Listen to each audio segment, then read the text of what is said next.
शिक्षा IAS institute Bilaspur की ओर से आप सभी व्यूअर का मैं स्वागत करता हूं। ये हिंदी की तीसरी वीडियो है जिसमें संज्ञा, सर्वनाम, क्रिया, विशेषण और अव्यय कुल मिलाकर कहा जाता है इसे पद। इन्हीं पदों को लेकर कुछ वस्तुनिष्ठ प्रश्न जो पूर्ववर्ती एग्जाम में पूछे जा चुके हैं और कुछ महत्वपूर्ण जो प्रश्न हैं जो आगामी एग्जाम में पूछे जा सकते हैं, इससे संबंधित ये वीडियो है। इसके पहले जो दो वीडियो इस चैनल में डल चुका है, पहला जो वीडियो था ये भाषा संबंधित था और भाषा और वर्ण संबंधित, और दूसरा जो वीडियो था ये शब्द विचार से संबंधित था।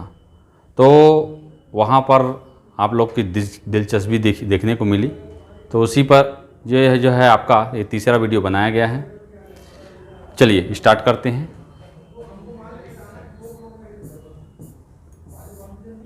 देखिए ये टॉपिक है संज्ञा, सर्वनाम, क्रिया, विशेषण और अव्यय। जब भी हम कोई टॉपिक पढ़ते हैं तो सबसे महत्वपूर्ण चीज़ होती है उससे संबंधित प्रश्न कि किस प्रकार के प्रश्न जो है उन टॉपिक से पूछे जाते हैं। जब भी आप पढ़ें तो एमसीक्यू का प्रैक्टिस ज़रूर करें, इसीलिए टेस्ट सीरीज़ ऑर्गेनाइज किया जाता है, टेस्ट अटेम्प्ट किया जाता है ताकि आप अपनी तैयारी को और ज़्यादा स्ट्रॉन्ग बना सकें। चलिए देखते चलते हैं। सबसे पहला प्रश्न है, देखिए संज्ञा किस प्रकार का शब्द है। देखिए ये जो प्रश्न है ये कई बार एग्ज़ाम में पूछा जा चुका है। ये जो है देखिए व्यापम के एग्ज़ाम में 2018 में और एडीओ 2017 में यह प्रश्न पूछा गया था। संज्ञा किस प्रकार का शब्द है। पहला है अविकारी शब्द, दूसरा है निर्विकारी शब्द, तीसरा है विकारी शब्द और चौथा है उपरोक्त में से कोई नहीं। तो सबसे पहले इसका आंसर होगा संज्ञा एक क्या है, विकारी शब्द है। अब यहाँ पर दो चीज़ें आती हैं कि विकारी शब्द और दूसरा होता है अविकारी शब्द। विकारी और अविकारी क्या क्या होता है।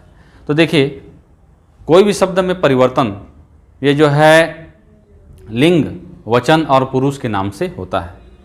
तो वे शब्द जो लिंग, वचन, पुरुष के आधार पर जो है बदल जाएं उसे ही क्या कहते हैं, विकारी शब्द कहते हैं। इस विकारी शब्द में ही आता है संज्ञा, सर्वनाम, तीसरा क्रिया और चौथा है विशेषण।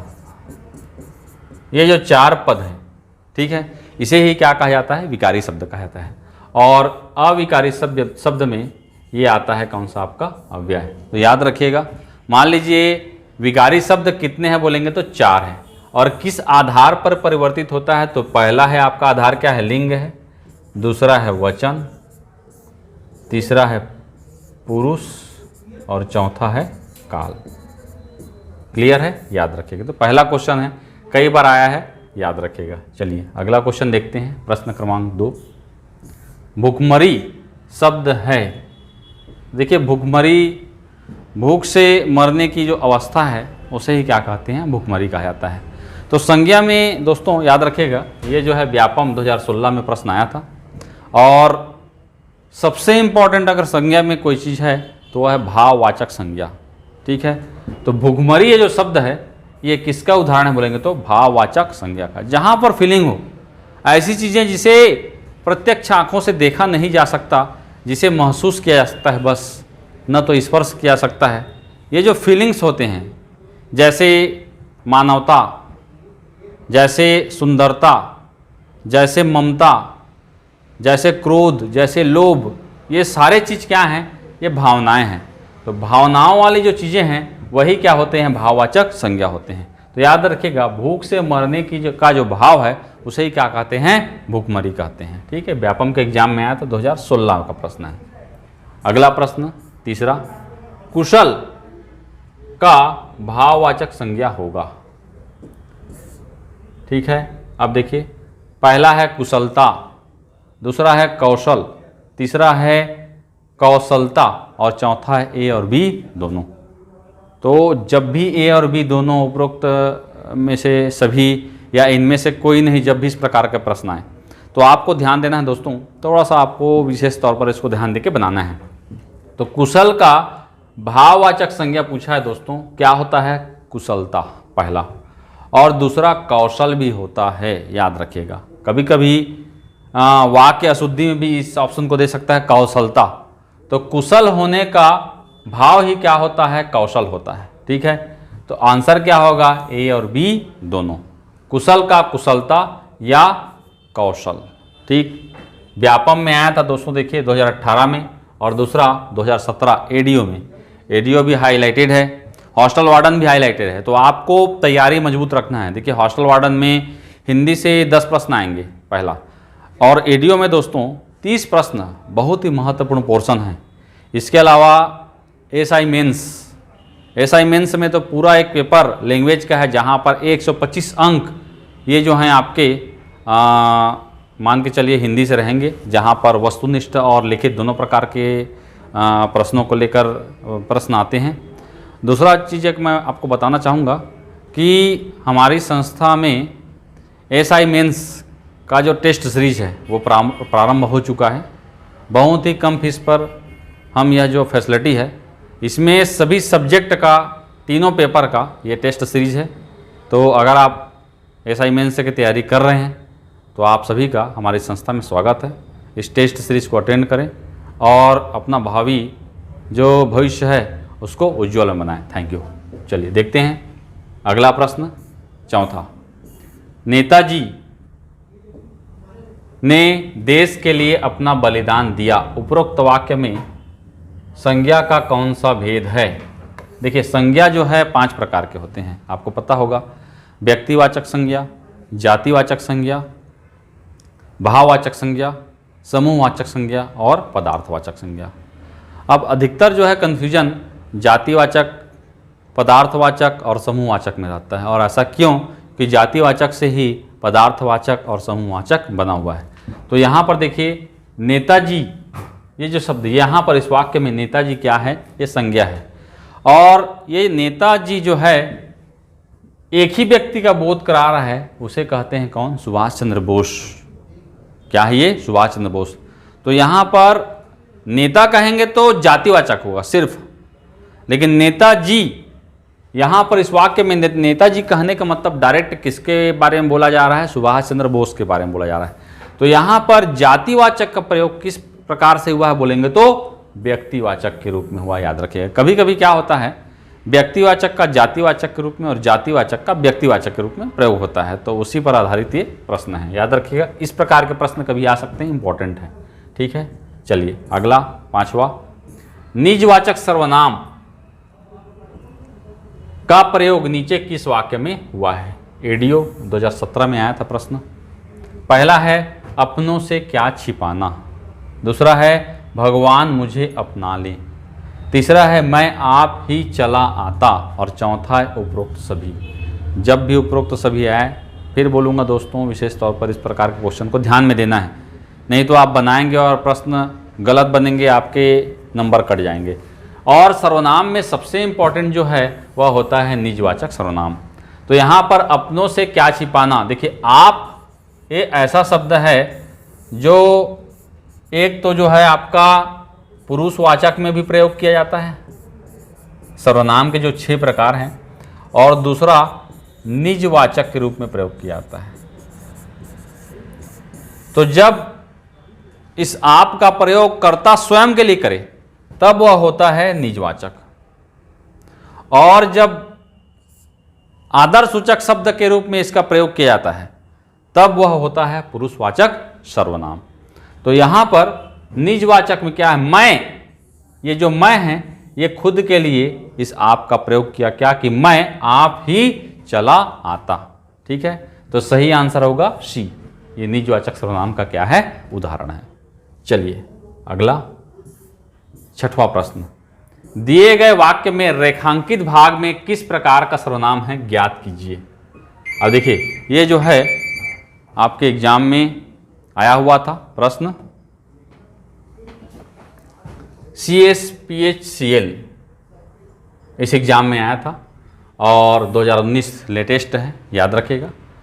पहला ऑप्शन है शायद कमरे में कोई छिपा हुआ है, कोई अंडरलाइन किया गया है। पहला है निजवाचक, दूसरा है संबंधवाचक, तीसरा है प्रश्नवाचक और चौथा है अनिश्चयवाचक। तो इसका सही आंसर होगा अनिश्चयवाचक सर्वनाम। जब किसी सर्वनाम शब्द से निश्चितता का बोध नहीं होता तब उसे ही क्या कहते हैं, अनिश्चयवाचक सर्वनाम कहते हैं। और यहाँ पर एक आता है कोई और दूसरा आता है कुछ।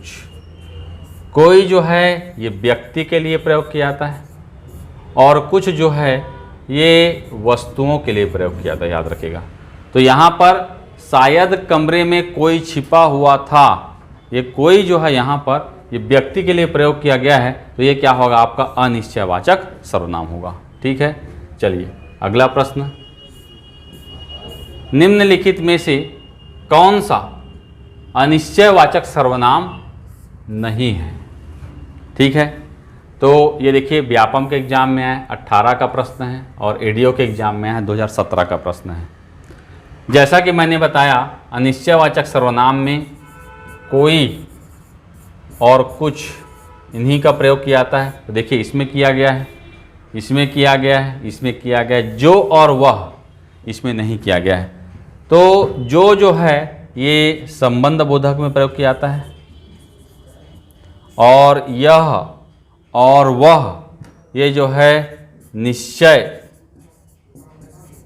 वाचक सर्वनाम शब्द में प्रयोग किया जाता है। क्लियर, तो इंपॉर्टेंट है ये भी दोस्तों, याद रखिएगा। चलिए अगला प्रश्न, कौन सा अनुकरणात्मक क्रिया नहीं है। तो पहला जो देखिए, अब ये बहुत इंपॉर्टेंट है, कई बार एग्जाम में आया। देखिए क्रॉस, ये संयुक्त जो कंबाइंड एग्जाम होता है व्यापम में, इसमें प्रश्न आए हैं। CHPSCL 2019 इसका प्रश्न है। और व्यापम के ही एक एग्जाम है, ठीक है, असिस्टेंट ग्रेड 3 यहाँ पर का जो प्रश्न है। तो यहाँ पर अनुकरणात्मक क्रिया किसे कहते हैं बोलेंगे तो अनुकरणात्मक क्रिया कहने का मतलब ध्वनि के अनुकरण से जो क्रियाएं बनती है, ध्वनि के अनुकरण से जो क्रियाएं बनती है उसे ही क्या कहते हैं, अनुकरणात्मक क्रिया कहते हैं। अब यहाँ पर नहीं है पूछा, तो देखिए ध्वनि के अनुकरण से फड़फड़ाना एक शब्द बनता है, मिमियाना एक शब्द बनता है, घोड़ों के आवाज़ को हिनहिनाना कहते हैं। ठीक है, ये शब्द बनता है। झुठलाना शब्द नहीं बनता, तो याद रखिएगा झुठलाना जो है अनुकरणात्मक क्रिया नहीं है। बोले क्या, ध्वनि के अनुकरण से जो क्रियाएं बनती हैं, जैसे पत्तों की आवाज़ को मरमर कहते हैं, उससे बनता है मरमराना। ठीक है, ठंड से जो आवाज़ निकलती है कप कप, कप कप से होता है कप कपाना। ये सब भी क्या हैं, अनुकरणात्मक क्रियाएं हैं। ठीक है, ये सभी ध्वनि के अनुकरण से बनते हैं। चलिए अगला प्रश्न, अपमानित होना नाम बोधक क्रिया किसके संयोग से बना है। तो देखिए अपमान से बना है अपमानित। जैसे बोलेंगे अपमानित व्यक्ति, तो व्यक्ति की विशेषता बताता है। ठीक है, तो पहला जो शब्द है ये क्या है, विशेषण है, और उसके बाद में होना जो है ये क्या है, क्रिया है। तो किसके संयोग से बना है बोलेंगे तो पहला पद विशेषण है और दूसरा क्या है, क्रिया है। ठीक है, याद रखिएगा। चलिए अगला प्रश्न, 10th लेवल, ये जो है 2019 का प्रश्न है, व्यापम में आया था, इंपॉर्टेंट है। निम्नलिखित वाक्यों में प्रेरणार्थक क्रिया युक्त वाक्य का चयन कीजिए। तो प्रेरणार्थक क्रिया किसको कहते हैं, तो यहाँ पर ऐसी क्रियाएं जहाँ पर कर्ता स्वयं नहीं करता, किसी अन्य को कार्य करने की प्रेरणा देता है, तो उसे कहते हैं प्रेरक कर्ता, और जो काम करता है उसे कहते हैं प्रेरित कर्ता। दो प्रकार के कर्ता होते हैं यहाँ पर। कभी ये प्रश्न आ जाएगा कि कौन सी क्रियाओं में दो प्रकार के कर्ता होते हैं, सब्जेक्ट होते हैं, तो याद रखिएगा प्रेरणार्थक क्रिया। तो यहाँ पर देखिए राम काम करता है, स्वयं राम कर रहा है, राम कोई काम करता है, इसमें भी राम कर रहा है, राम कोई काम कराता है। अब यहाँ पर कर्ता स्वयं नहीं कर रहा है, किसी अन्य को कार्य करने की प्रेरणा दे रहा है, तो सही आंसर होगा यही ऑप्शन नंबर सी। क्लियर, चलिए अगला व्यापम में आया था 11th, हथियाना में कौन सी क्रिया है। तो देखिए क्रिया में एक जो आता है इसको कहते हैं नाम धातु क्रिया, याद रखेगा। पहली बात तो यह नाम धातु क्रिया का उदाहरण है। नाम धातु क्रिया कहने का मतलब संज्ञा, सर्वनाम या विशेषण आदि से बना जो क्रियापद होता है, क्रियापद, उसे ही क्या कहते हैं? तो याद रखिएगा दोस्तों, उसे ही कहते हैं नाम धातु क्रिया। यहां पर हाथ ये संज्ञा शब्द है और हाथ से ही बना है क्या? हथियाना। जैसे लालच, लालच से बनता है ललचाना, ये भी क्या है? नाम धातु क्रिया है। ठीक है। लजाना, ये लाज से बना है।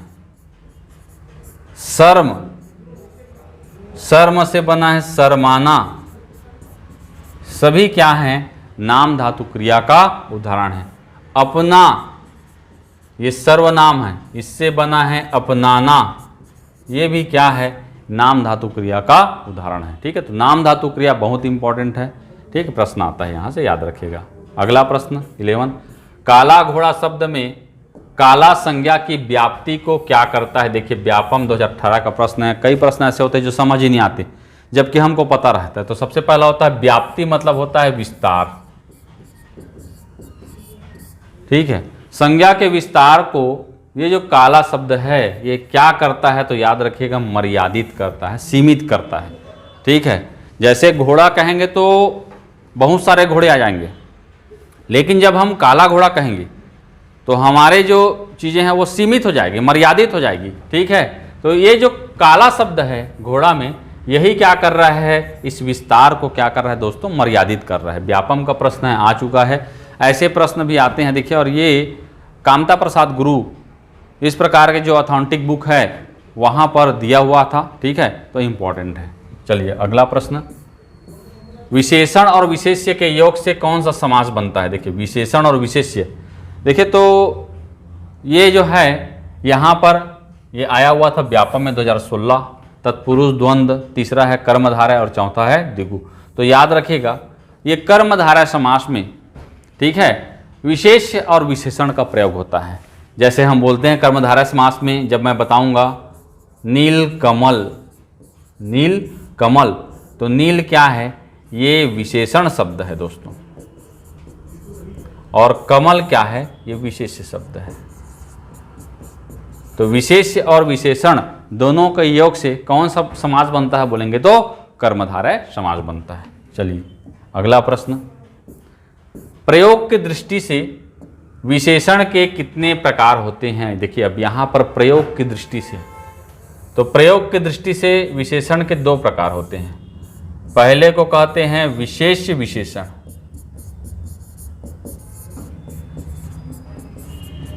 और दूसरे को कहते हैं विधेय विशेषण।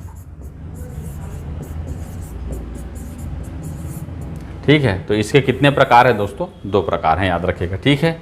चलिए अगला प्रश्न, निम्न में से कौन सी जोड़ी तर्क संगत नहीं है? फिर नहीं है वाला जो प्रश्न देखिए व्यापम का फेवरेट है, याद रखिएगा।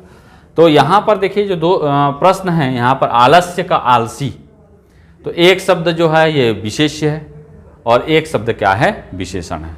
तो पहला तो सही है, ठीक है, इसको काट दीजिए, अपने को नहीं वाला ना है।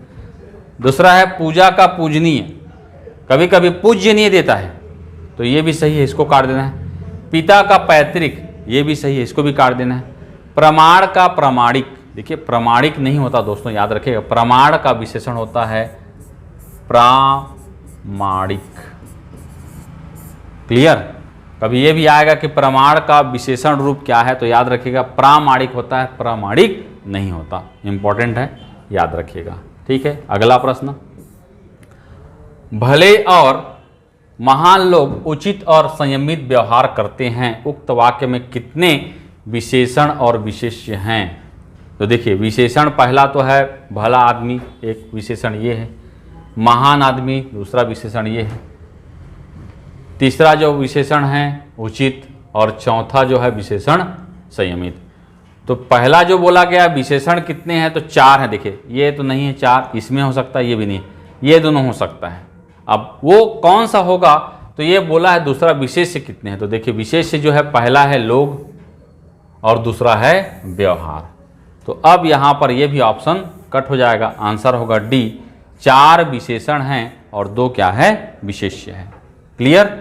इस प्रकार से आपको देखना है, पहचानना है। चलिए अगला प्रश्न 17, प्रविशेषण निम्न में से प्रविशेषण युक्त वाक्य है। तो देखिए प्रविशेषण किसे कहते हैं, तो विशेषण की जो विशेषता बतलाई जाती है उसे क्या कहते हैं, प्रविशेषण कहते हैं। तो यहाँ पर पक्षी बहुत मीठा बोलते हैं, देखिए मीठा विशेषण है और उसकी और विशेषता बतलाई जा रही है बहुत के द्वारा, तो ये तो है। दूसरा, दूध थोड़ा मीठा है, मीठा खुद एक विशेषण शब्द है, उसकी और विशेषता बतलाई जा रही है थोड़ा से, ये भी जो है प्रविशेषण है। वह बहुत सुंदर लिखता है, सुंदर खुद विशेषता है, ठीक है, और बहुत और विशेषता बतलाई जा रही है। तो आंसर होगा उपरोक्त सभी, ये प्रविशेषण का क्या है, उदाहरण है। चलिए अगला प्रश्न, श्रेष्ठ का उत्तमावस्था होगा। तो देखिए एनसीईआरटी के अनुसार, एनसीईआरटी इसके अनुसार श्रेष्ठ का जो उत्तमा अवस्था है ये श्रेष्ठतम होता है, ये एनसीईआरटी कहता है। लेकिन बाकी जगह देखिए श्रेष्ठ खुद अपने आप में क्या है, उत्तम अवस्था का चीज़ है। तो मान लीजिए एनसीईआरटी के द्वारा अगर प्रश्न पूछा गया तो आपको लेना है क्या, श्रेष्ठतम। अब मेरे हिसाब से यही आपको लेना है, यही क्या है, सही है, ठीक है। चलिए अगला प्रश्न 19, संयुक्त तथा मिश्र वाक्य में किस प्रकार के अव्यय शब्दों का प्रयोग किया जाता है। तो देखिए अव्यय 4 प्रकार के होते हैं। पहला क्रिया विशेषण, दूसरा संबंध बोधक, तीसरा समुच्चय बोधक और चौथा विस्मयादि बोधक। तो संयुक्त क्रिया में संयुक्त वाक्य में जब 2 वाक्यों को जोड़ना रहता है तो समुच्चय बोधक अव्यय शब्दों का प्रयोग करते हैं। इसमें आता है तथा, किंतु, परंतु, कि, इस प्रकार के जो वाक्य हैं, ठीक, इस प्रकार के जो शब्द हैं इसे कहते हैं समुच्चय बोधक अव्यय शब्द। और ये किसमें प्रयोग किया जाता है, तो संयुक्त और मिश्र वाक्य में, ठीक है। वाक्य का आगे मैं फिर से एक एमसीक्यू बनाऊंगा, वहाँ पर आप और डिटेल से बता दूंगा। चलिए लास्ट प्रश्न है, देखिए, तुम मेरी मदद पत्थर करोगे। इस वाक्य में क्रिया विशेषण का कौन सा भेद है। क्रिया विशेषण का खुद कई भेद होता है अलग अलग आधारों पर। तो देखिए पहला है यौगिक क्रिया विशेषण, दूसरा है स्थानीय क्रिया विशेषण, तीसरा है संयोजक क्रिया विशेषण और चौथा है अनुबद्ध क्रिया विशेषण। तो याद रखिएगा, कई बार प्रश्न आए हैं, इसे कहते हैं स्थानीय क्रिया विशेषण, जहाँ पर ऐसे क्रिया विशेषण शब्द जिसका क्या हो, स्थान फिक्स हो। जैसे यहाँ पर पत्थर, तुम मेरी मदद पत्थर करोगे, अगर पत्थर के स्थान को बदल दिया जाए तो वहाँ पर वो भाव नहीं आएगा जो यहाँ पर मौजूद रहना चाहिए था, ठीक है। तो ये कई बार प्रश्न आए हैं, याद रखिएगा दोस्तों, ये स्थानीय क्रिया विशेषण के क्या है, उदाहरण है। जब भी इस प्रकार का प्रश्न है आपको आंख मूंद के इसी को लगा देना, स्थानीय क्रिया विशेषण को। चलिए तो ये जो है 10 प्रश्न का जो सेट था, ठीक है, ये आपके एग्ज़ाम के लिए बहुत ही महत्वपूर्ण रहेगा दोस्तों। तो इसको 1-2 बार देखेंगे तो आपका पूरा क्वेश्चन तैयार भी हो जाएगा और आगामी एग्जाम में जब भी यह प्रश्न आएगा तो आपका आसानी से बनेगा, गलत नहीं बनेगा। चलिए इसी प्रकार के अगली वीडियो के साथ मैं पुनः आपके सामने कुछ प्रश्नों का समूह लेकर आऊँगा। अगर यह वीडियो अच्छा लगे तो आप सब्सक्राइब जरूर कीजिएगा, लाइक ज़रूर कीजिएगा और कोई सुझाव होगा तो कमेंट ज़रूर कीजिएगा। आपके कमेंट्स हमारे लिए बहुत महत्वपूर्ण हैं, इससे हमें आगे बढ़ने की प्रेरणा मिलती है, कुछ न कुछ सीखने को मिलता है। चलिए अगली मीटिंग के साथ फिर आते हैं, तब तक के लिए धन्यवाद, थैंक यू।